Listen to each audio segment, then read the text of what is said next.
Guess who's back, folks? It's a brand new edition of the Babin on the Bayou show. I'm your host, as always, Justin Babin Jr. Thank you so much for joining me on this very fine Tuesday afternoon, Tuesday, March 17th, 2026. Obviously, I was not as active on social media this past weekend because of had family in town this weekend that I told you about last week, celebrated a wedding in the family this weekend. So that was awesome. And it was good to kind of this weekend to just kind of unplug, to not really worry about anything else, just spend quality time with my family this weekend. That was awesome.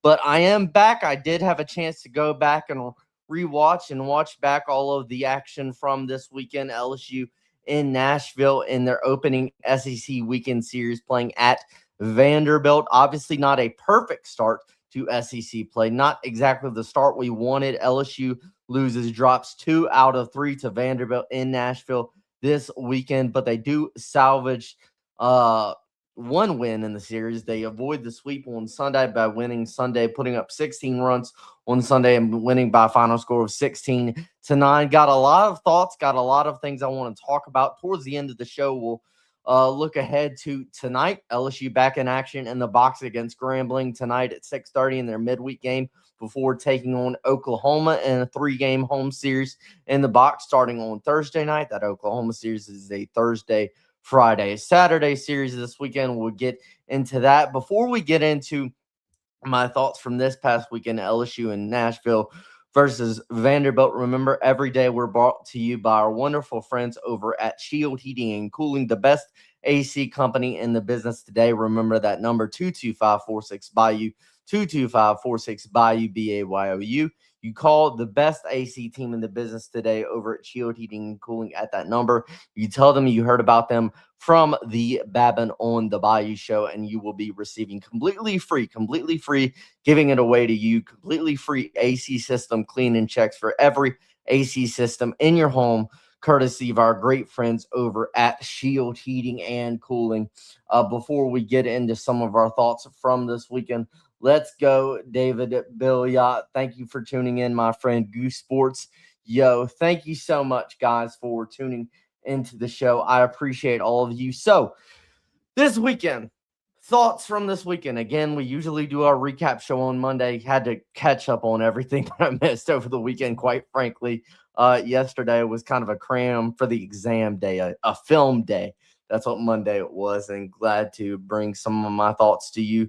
Look, obviously, as I've said before, it's not the best start to conference play. LSU losing 2 out of 3. I thought it was a good weekend for the offense. I mean, they did have some help, certainly, from the Vanderbilt pitching staff, who struggled at times to throw strikes this weekend. But I thought overall you had a decent and a pretty good weekend offensively, especially with how you were the past few weeks coming into SEC play offensively. I thought you were pretty good this weekend. I mean, you put up 12 runs.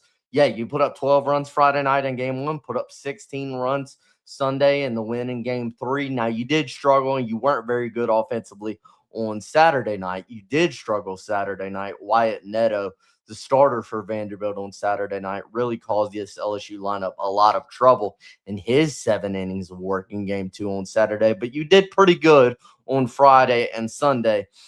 The issue was not the offense this weekend. It was the pitching staff. The pitching staff, being honest, it was a rough weekend for this LSU pitching staff, if we're being totally and completely honest. They gave up 33 runs in 3 games this weekend on 29 hits. I mean, to me, it's just the command. The command is where it starts. Just not nearly enough guys came in on this pitching staff in Nashville over the weekend and came in and consistently threw strikes. There were not enough strike throwers on the mound this weekend. That was my big issue, my big takeaway. The biggest negative was the lack of control and command on the mound from this LSU pitching staff. When you look at it, you issued in 3 games, you issued 25 free passes in 3 games this weekend. That's bad. That's bad. It's not good. That's a really high number, a bad number.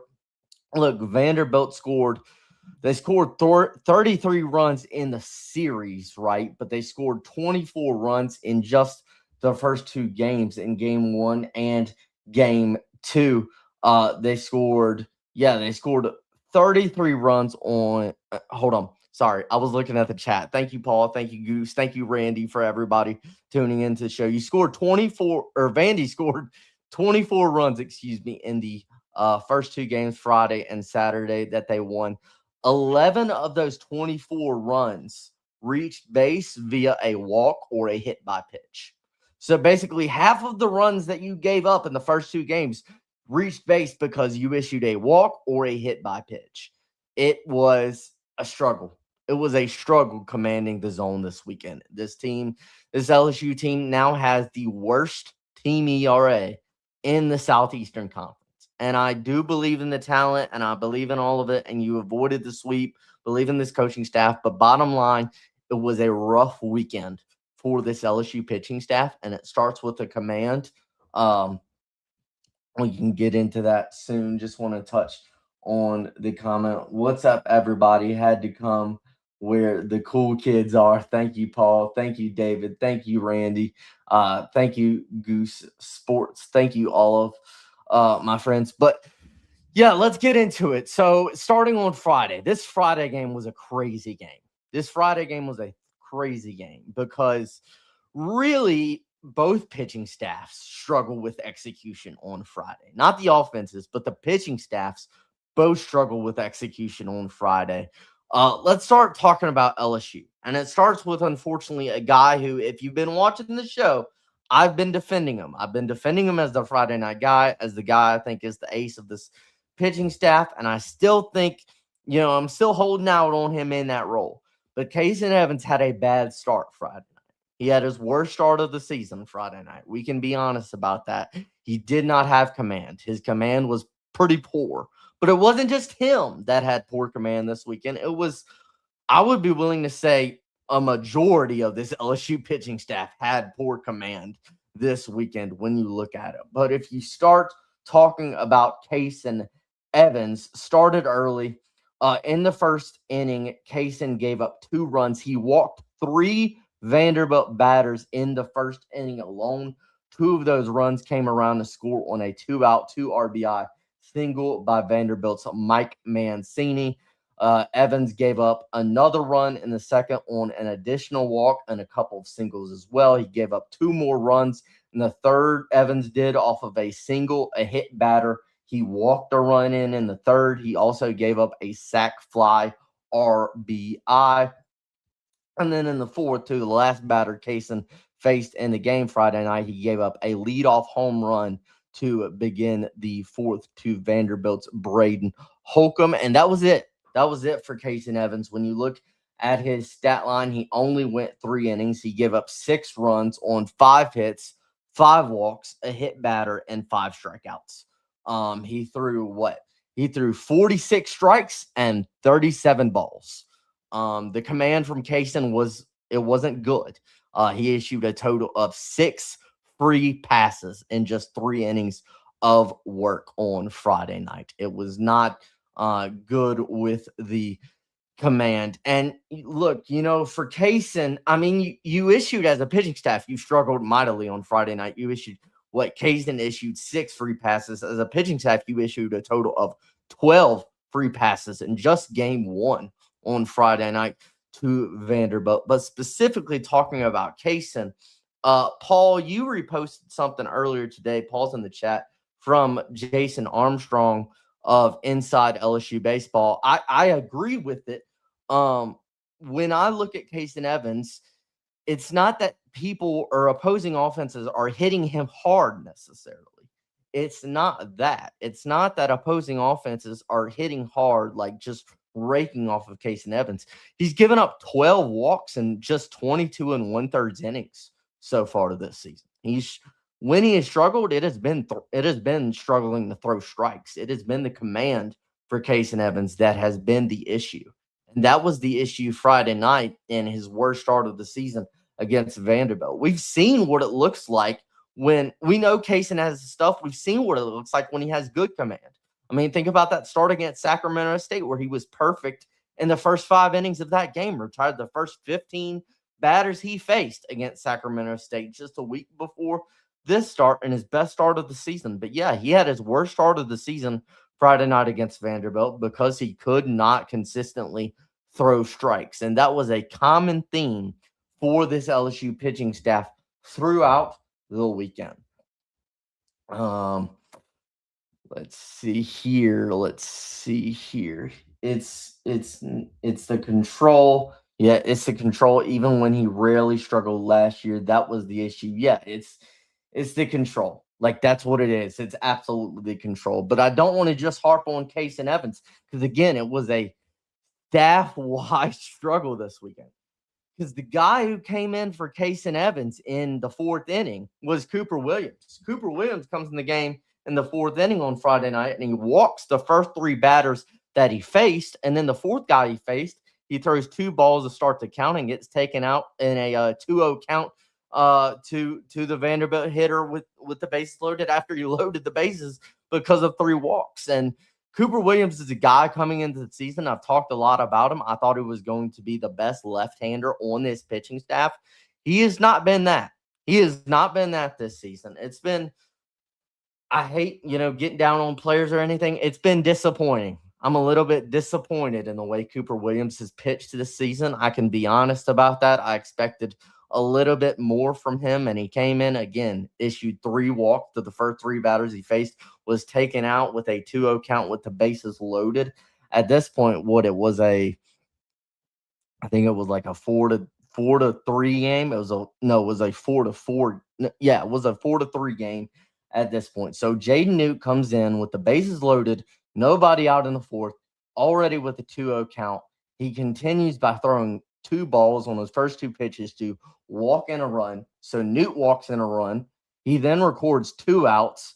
Then after he records those two outs, he walks two more batters. So again, common theme, struggling with command between Evans, Williams, Newt, the first three guys on this pitching that came in for you on Friday night to open up SEC play, struggle with command.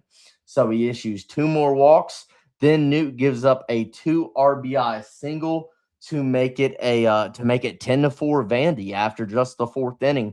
And again, it is command. It is walks. It is hit by pitches. And it is so frustrating because it's not that I don't want to give the Vanderbilt lineup credit. I do want to give the Vanderbilt lineup credit for the fact that they fouled a lot of pitches off and they worked counts and they did that well. And they're a good offensive baseball team. They're second in the nation in home runs. Right now, only behind Georgia, second in America in home runs. But you gave them a lot this weekend. Like, you gave them a lot this weekend as a pitching staff because you just did not have good command. I'll get back to the pitching staff a little bit later on Friday. Still talking about the Friday game, I want to move on to the offense. So the LSU offense actually started this game pretty good against Vandy ace Connor Fennell. LSU scored offensively. They scored 4 runs in just the first 2 innings. There was a single by Stephen Milam and a double by Jake Brown in the first inning. And then in the second inning, Jake Brown came back in the second inning and hit a 3-run bomb for, at the time, his 10th home run of the season. I'm going to get into a few numbers on Jake Brown later because Jake Brown is playing like he's the best player in the country. He's playing like he's the best player in the country, like he's a Golden Spikes Award finalist. Jake Brown has just been lights out phenomenal. But you score 4 runs in the first 2 innings.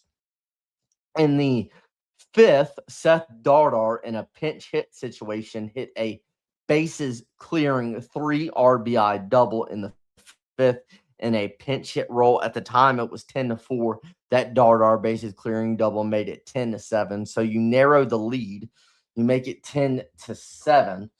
And then let's see. After that, we can kind of go to. I want to get to the 8th. I do want to get to the 8th. I do want to talk about the guy who kind of settled things down for you and allowed your offense to claw and get back in the game. The bright spot on this pitching staff, which I have a ton to say about this pitching staff from this past weekend, but the bright spot on Friday was Zach Cowan in his best performance of the season. I've talked a lot about Zach Cowan, about how He has not played up to nearly where he was in 2025. Is probably him and Kason Evans the best relievers on this pitching staff in 2025. He did not play or pitch like that in conference play, but he came in and he settled it down when the first three pitchers between Evans, Williams, and Newt struggled. Cowan was the guy who came in the game and looked like the old Zach Cowan. He looked like the Zach Cowan from 2025. He pitched 3 1/3 scoreless innings, only gave up 1 hit. He struck out 5. The biggest thing is he was able to find the strike zone. They found a guy who came in and threw strikes. I mean, he had which he struggled with at times this season, command, but in again 3 1/3 innings, only gave up 1 hit, struck out 5, didn't allow a run. The thing to pay attention to is he had a 73% strike rate. He had a 73% strike rate in his 3 1/3 innings Friday night. Credit to Zach Cowan, who struggled in non-conference play, but he came in Friday night. He made it to where he helped your offense give them time to get back in this game. Because make no mistake, LSU had no business being in this game late. They had no business being in this game late with how they started, giving up the free passes, the walks, the hit by pitches, all that they struggle with as a pitching staff in the first 4 innings of this game. Zach Cowan, all credit in the world to him for his best performance of the season.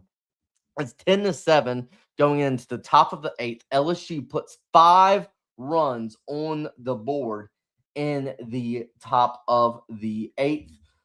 You did have a little bit of help. You had a lot of help from the Vanderbilt pitching staff, quite frankly, this weekend. They also had their struggles with command, with wild pitches, with pass balls, with hit batters, with walks. But specifically, you scored 5 runs in the 8th. Chris Stanfield walked. Jake Brown hit a perfect bunt single. It was a beautiful bunt single.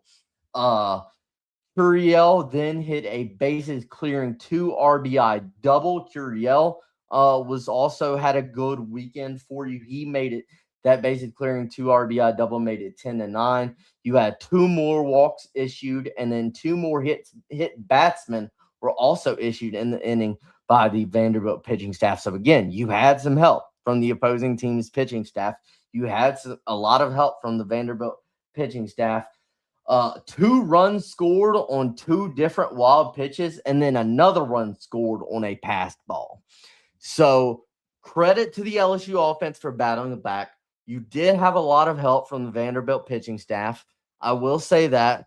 But again, you put up 12 runs. Like, you put up 12 runs on a night where Connor Fennell was pitching, who is a really good pitcher. And he's been really good this season. You put up 12 runs. You expect to win that game. So LSU takes the 12-10 lead in the bottom of the 8th, and you turn to Gavin Guidry, the guy you want in the situation. The guy you want in the situation. I know we'll talk about it. It didn't end up like you wanted, but the perfect guy for that situation. You need 6 outs. You're up by 2. Gavin Guidry comes in the game.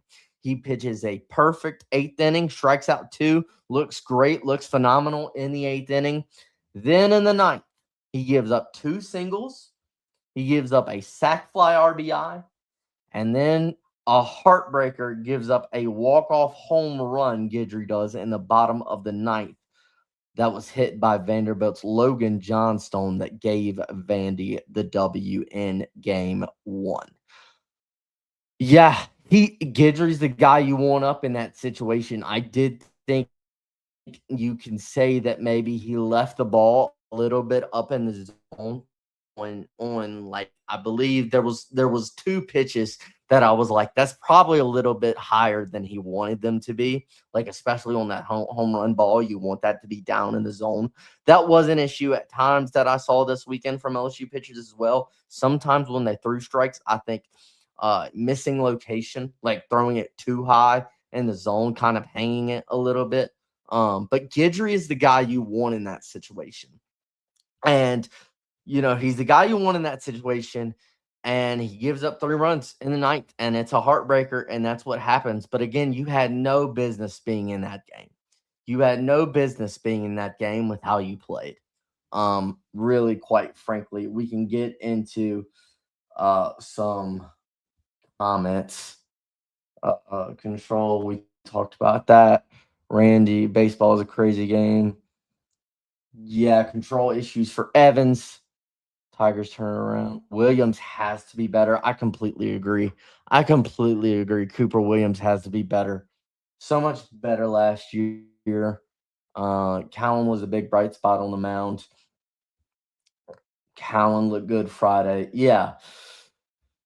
Cowan wasn't just good with his changeup either. He had that slider working, and that was the most promising aspect. Yes, I mean, he came in again and threw strikes in game one. Like, that's what he was able to do.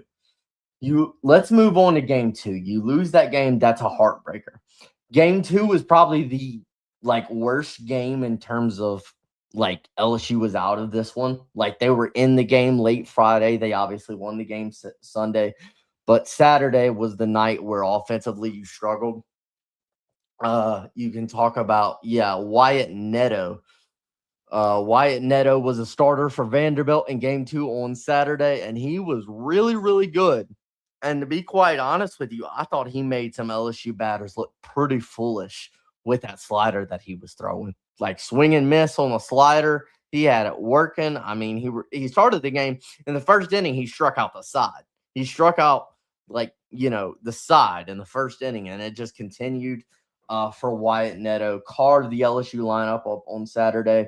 Neto went 7 innings, gave up 3 hits, gave up 3 runs on 4 hits, 2 walks. He struck out 10. He retired the first 9 LSU hitters that he faced while striking out 4. And yeah, that was just the start on a night where LSU's lineup, they struggled on Saturday. They could not figure it out against Wyatt Neto. That was the game they struggled. Early in the game, you kept it close a little bit when you look at it, but you did struggle a little bit against Neto. Cooper Moore. So, I did want to say you only had 4 hits in the game on Saturday. Milam had a hit, Curiel had a hit, Aaron Beatty had a hit, and Omar Cerna had a hit. Cooper Moore got the start on Saturday. I didn't think Cooper Moore was bad. I thought he was good. I especially early. I think there's been a little bit of a change in the past few games that we can talk about as far as with Moore. But he sat down the side in order in the first, so looked good in the first. He did give up 1 run in the second. So he gave up a run in the second, but he battled out of a 2 runners were in scoring position. 2 runners were on second and third with 0 outs, with nobody out in the second, and you only gave up 1 run in that inning. So you limited the damage in what could have been a big inning in the second. In the third, a leadoff batter got on base in the third, but he dealt with it and he got out of it. Didn't allow a run in the third. In the fourth, it was kind of the same thing. You also had runners on second and third in the fourth with nobody out. Cooper Moore did. And he got out of it. He got out of the situation thanks to Stephen Milam, the best defensive shortstop in the country, making an incredible play on to get out of the inning, doubling up Vanderbilt. Cooper Moore. So he gets out of it. He gets out of traffic in the second, traffic in the fourth. He had a runner on base in the third.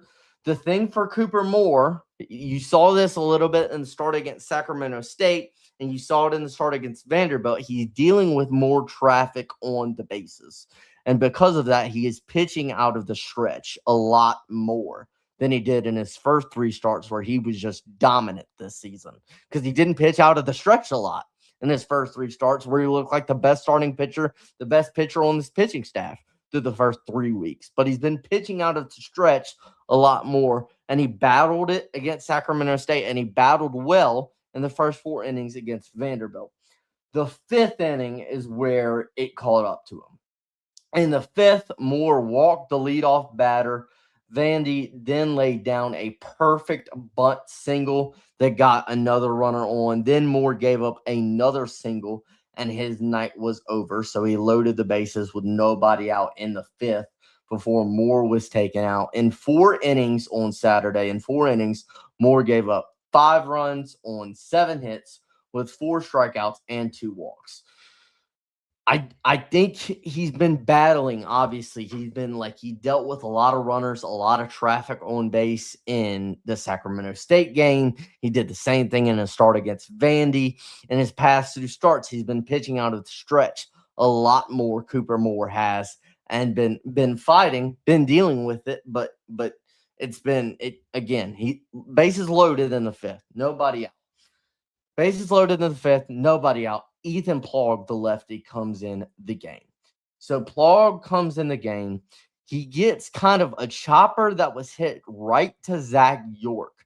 So he gets what he wants, a chopper hit right to Zach York. York throws it to Cerna to try to gun the runner down at home. It's a low throw. Cerna can't grab it, so the run scores. So that run scores from that error from on the low throw from York to Cerna. Then Plog walked in another run, which just killed me this weekend. I think it happened like 3 or 4 times when LSU pitchers just walked in a run this weekend with the bases loaded, and that just kills me. It's so frustrating when I see that happen, and it was a frustrating weekend in terms of command. After he walked in a run, he gave up a sac fly RBI, and then Chris Maldonado hit a 3-run bomb for Vandy in a pinch hit situation to make it 8-1. And pretty much after that, the game was pretty much over. After that, it was pretty much over. You talk about Zion Theophilus, got out of the 5th. He came in the game in the 5th, got out of it. Then Theophilus walked 3 batters, or he walked 2 batters in the 6th, Theophilus did. And then another one was an intentional walk. So we'll say he walked 2 batters, then there was an intentional walk. Then he hit a batter. Reagan Ricken came in the game in the 6th. Eventually, 2 runs crossed the plate, 2 more runs 9 and 10 crossed the plate for Vandy in the 6th. Ricken pitched in the 7th. Ricken was okay. He did give up a solo bomb to Vanderbilt's Tommy Gooden in the 7th for the 11th Vanderbilt run of the game, game 2 on Saturday, but then didn't allow any more damage in the 7th despite 2 2-out walks. And then Marcos Paz was decent. He was pretty good in the 8th. Paz came in, he pitched a clean 8th.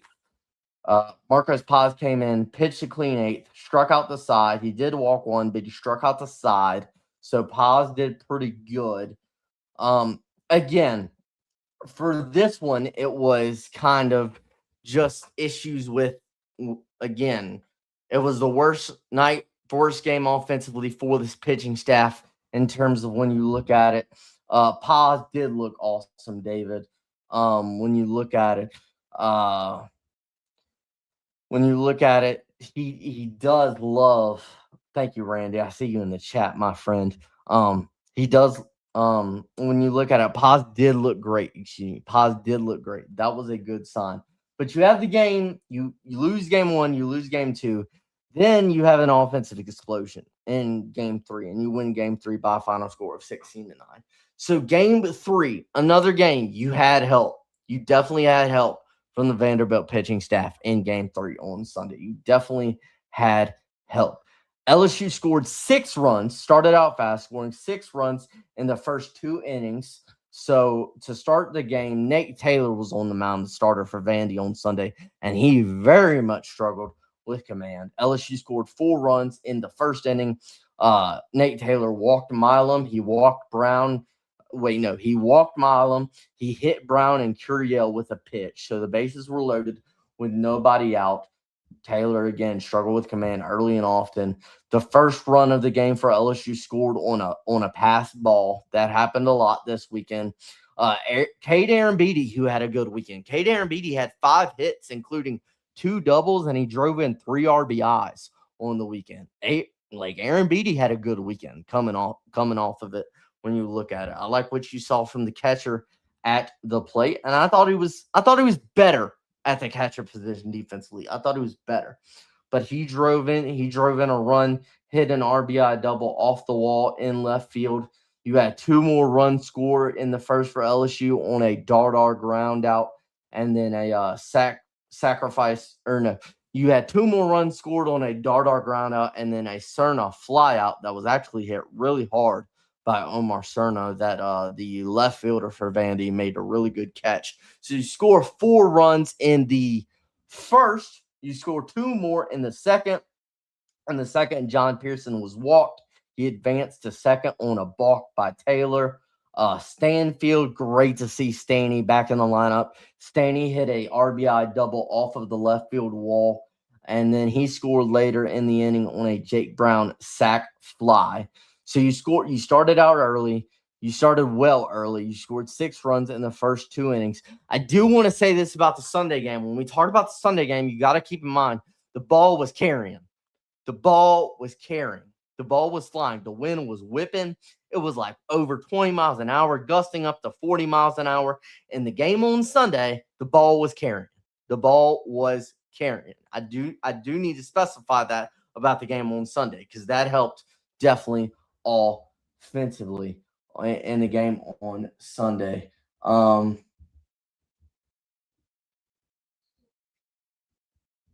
Thank you, Babin. I was wondering what you said, David, about thank you, Babin, but then I saw your comment about K. Darren Beatty. Yes, Beatty had a good weekend. Beatty had a good weekend this weekend. So you score 6 runs in the first 2 innings. William Schmidt gets the start on Sunday. Starts out great, has a 7-pitch first inning, does Schmidt. He gives up a solo blast in the second to Mike Mancini, but besides that, got out of the second. He was fine. Again, on a couple of these balls that were hit out of the park, like we'll talk about one later. We'll talk about a couple. The ball was definitely carrying on Sunday. That was the thing. So it made a lot of these balls fly that maybe some home runs wouldn't be home runs had it been a normal wind day. But anyway, going back to it, gave up a solo bomb. Schmidt did in the second to Mike Mancini. In the third, Schmidt did a good job in the third. So he recorded 3 straight strikeouts in the third to get out of the inning unscathed after he walked and hit a batter to start the inning. So that was a nice job by Schmidt to get out of the third without giving up a run. I will say Schmidt looked good. I think his stat line was deceiving, which we'll get into. I thought he looked good. Give credit to Vandy. They worked him well. They worked up his pitch count. They didn't hit off of him a lot, but they worked his pitch count. They fouled off a lot of balls, drove up his pitch count early. That was kind of they did do a good job of that. Schmidt, he pitched a clean fourth with 2 strikeouts. So he pitched a clean fourth. Then he gave up another solo bomb to lead off the 5th to Vanderbilt's Tommy Gooden. So he gave up another solo bomb in the 5th that at the time made it 6-2 LSU. And then he walked a batter after that, and then he was taken out of the game. That ended his game. His velocity went down. He was throwing up to 97, 98 in the first 4 innings, and then he went down to like 92, 93 in the 5th. Reading some stuff on it. So Jay took him out. I think Jay told Cokie Riley after the game, everything seems to be fine with Schmidt. Everything seems to be okay. He was dealing with just a little bit of back tightness in the game. That's why he was taken out in the 5th. He could have battled through and kept pitching through that back tightness, but Jay decided to take him out, wanted to be precautionary. Obviously, Schmidt has been really, really good in a Sunday role for you this season, so you definitely don't want him getting hurt or anything like that. So Jay takes him out. Schmidt goes 4 innings, gives up 3 runs on 3 hits, 6 strikeouts, 3 walks, and a hit batter. That stat line might be a little bit deceiving. I think Schmidt was good. I think he was pretty good. Obviously, like no starting pitcher between Evans, Moore, and Schmidt. None of those guys got out of the 5th inning. So you would love for your starters to go deeper into a game. But I did think Schmidt, for what it's worth, I thought he pitched pretty well on Sunday. But Maverick Rizzi comes into the game for Schmidt. So Rizzi comes into the game with a runner on first, nobody out in the 5th. It's a 6-2 game. Rizzi comes in the game and he gives up back-to-back RBI doubles to begin his outing, or Rizzy does. After he gives up those back-to-back RBI doubles, he strikes out the next two batters. Then he gives up another RBI double. So he gave up 3 different RBI doubles in his outing, Rizzy did. So another tough outing, or not another one. It was a tough outing for Rizzy. So that makes it what, 6-5? So now it's a 1-run game, and you're like, oh no. Like, as an LSU fan, you're like, oh no. You lose game 1, you lose game 2. You start out great Sunday. Rizzy comes into the game, gives up 3 different RBI doubles, and it's a 1-run game, and you're like, oh no. Santiago Garcia comes in to finish the 5th inning off. But then Garcia gives up a leadoff home run to Tommy Gooden in the 6th. That was actually Tommy Gooden's 3rd home run of the series, and it was his 2nd homer in the game on Sunday. So Tommy Gooden had a good series against LSU for Vanderbilt. Garcia did give up another double in the 6th. He also struck out 2 more batters in the 6th before Devin Sheeran came in to get LSU out of the inning. So yeah, you're up 6-1. You're looking great. Everything's going great. You were up 6-0 at one point in this game, and then after the 5th and the 6th, it's tied at 6 going into the 7th, and you're like, oh no. You're like, oh no, right? Credit to this LSU offense. They scored 5 runs in the 7th.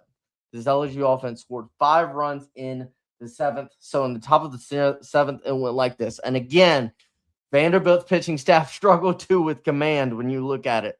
They gave LSU a lot, and LSU's pitching staff gave Vanderbilt a lot. But in the 7th inning, in which LSU scored 5 runs to take an 11-6 lead, Josh Pearson was hit by a pitch to start the inning.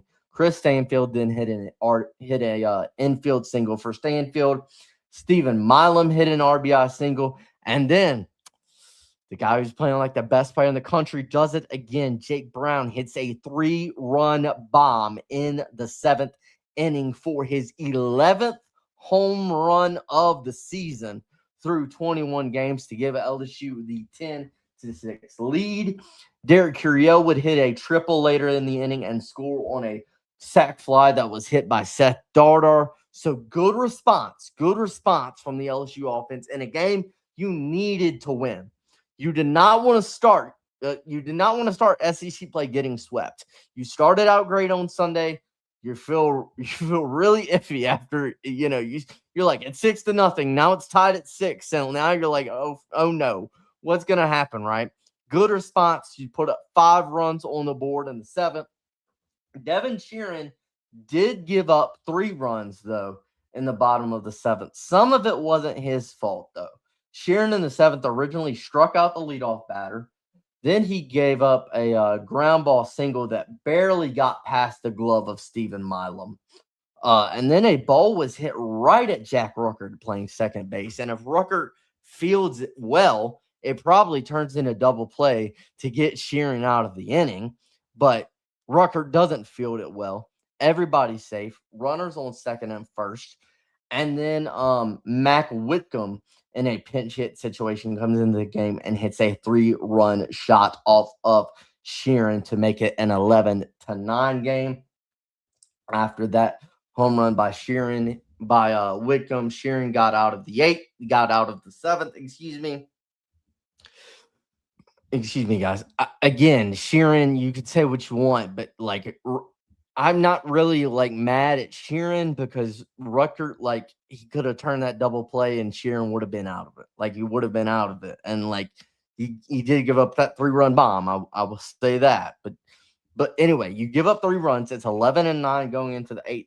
And then for the 2nd straight inning, LSU puts up a 5 spot. They put up 5 runs in the 7th, 5 runs in the 8th. And to lead off the 8th, Zach York hit a leadoff single. John Pearson got on base a lot this weekend. Like, he might not have had the best like hitting numbers, but he seemed like he got walked. He got hit by pitch like a lot this weekend.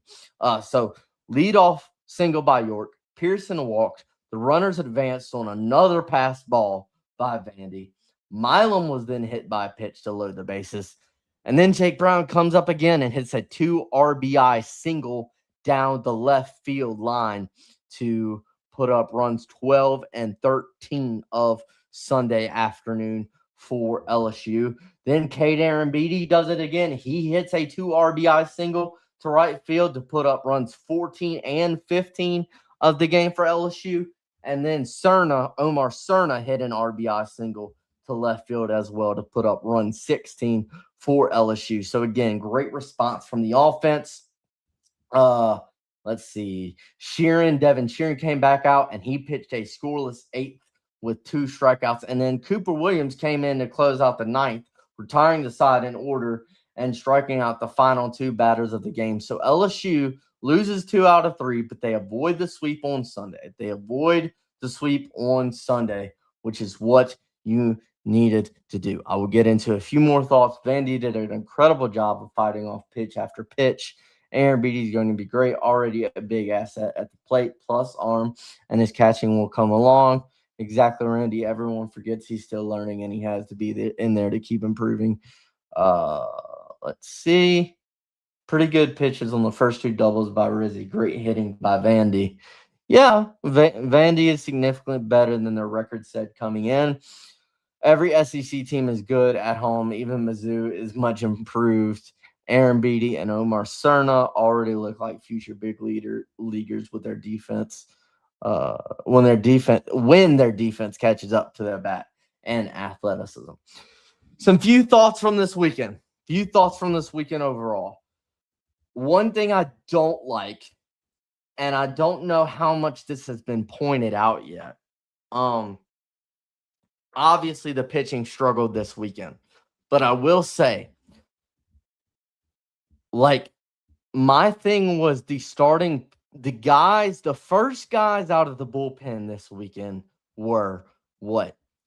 Cooper Williams came in the game for Kason Evans. Ethan Plaw came in the game for Cooper Moore, and then Maverick Rizzi came in the game for William Schmidt.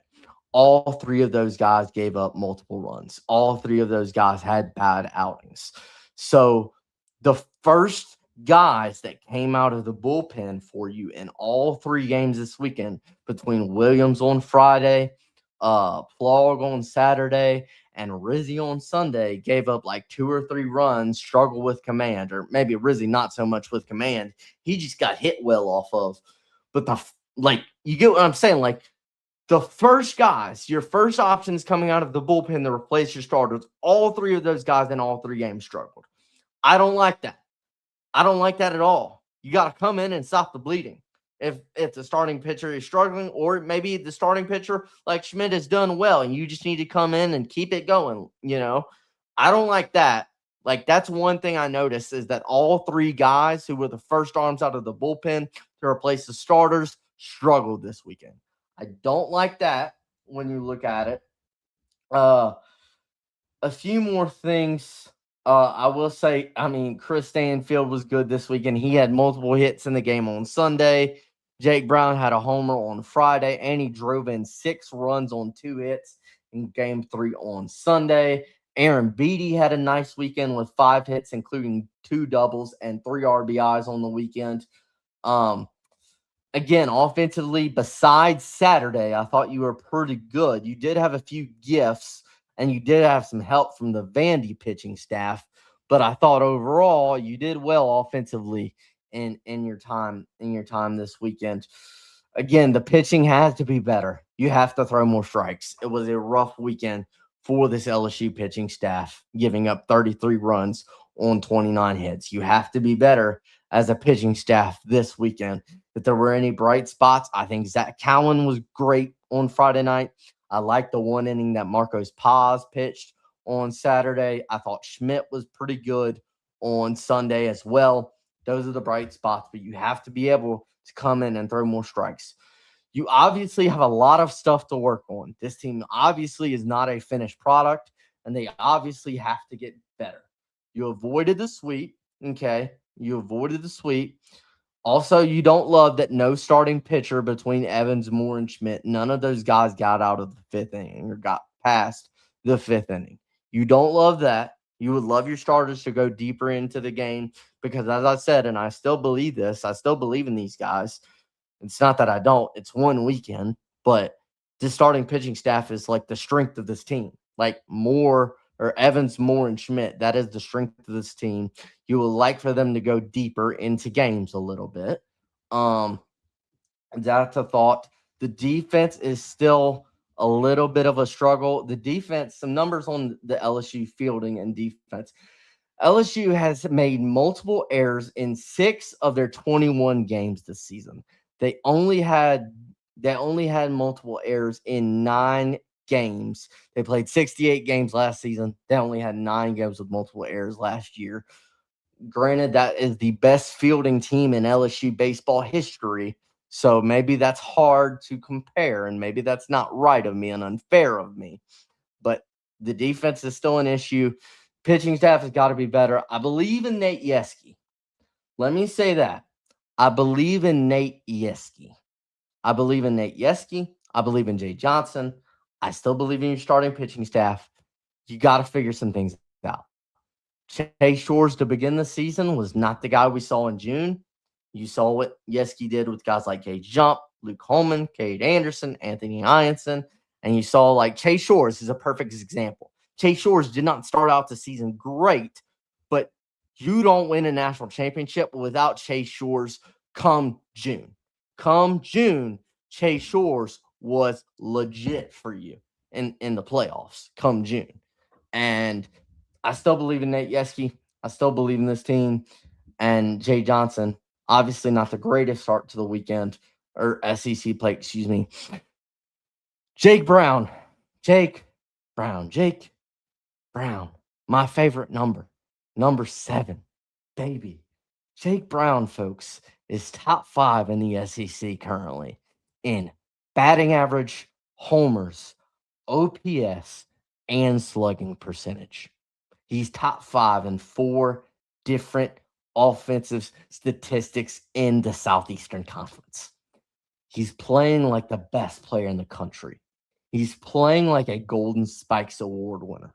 Like Jake Brown, dude. I mean, golly. Again, I thought Aaron Beatty had a great weekend as well. I like what I'm seeing out of Stephen Milam and Derek Curiel. Great to see Chris Stanfield back in the lineup. About to touch real quick on a little bit of this Grambling game before we get out of here. Loving the recaps as I can't watch every game uninterrupted due to work distractions. This is like how I like to hear LSU baseball discussed. Also loving Junior Ono's as that shows the ebb and flow of the series. Thank you, Randy. I appreciate you, my friend. I appreciate David. I appreciate Paul. I appreciate everybody for tuning in tonight.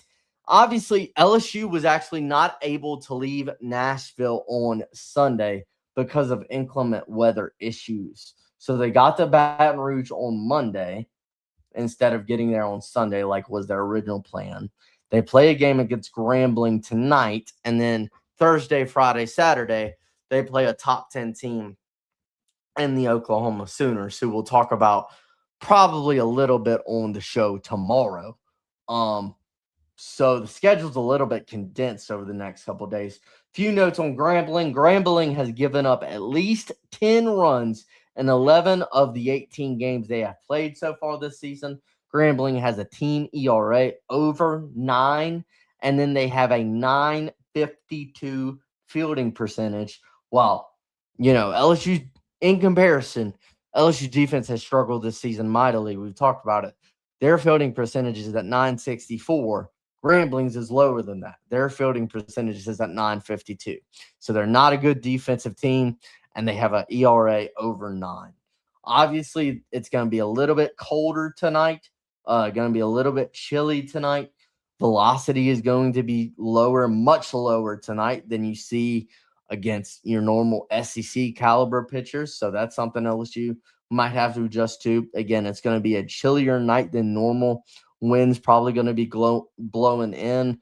So hit ground balls, hit line drives. A bad Grambling defense forced them to have to make the plays and field the ball.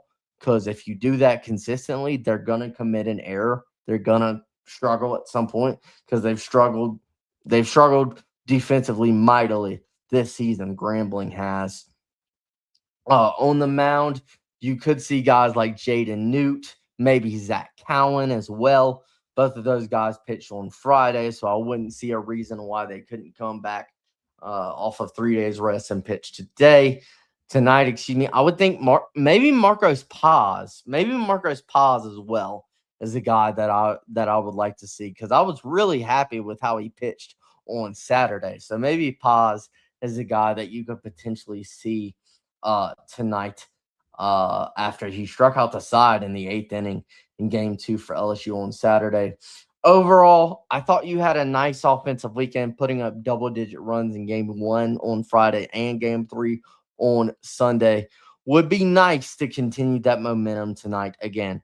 Ground balls, line drives, force Grambling to field the ball on a night where weather is going to be colder than usual, chillier than usual. You want to keep that momentum up offensively that you built from this weekend, because you're playing a top 10 team in Oklahoma this weekend that has a pretty good starting pitching rotation. Oklahoma's starting pitching rotation has been pretty good this season. When you look at the numbers and when you look at what they've done, again, Oklahoma is a top 10 team. And then obviously just throw strikes. Please throw strikes. Please command the zone, because that has been the issue.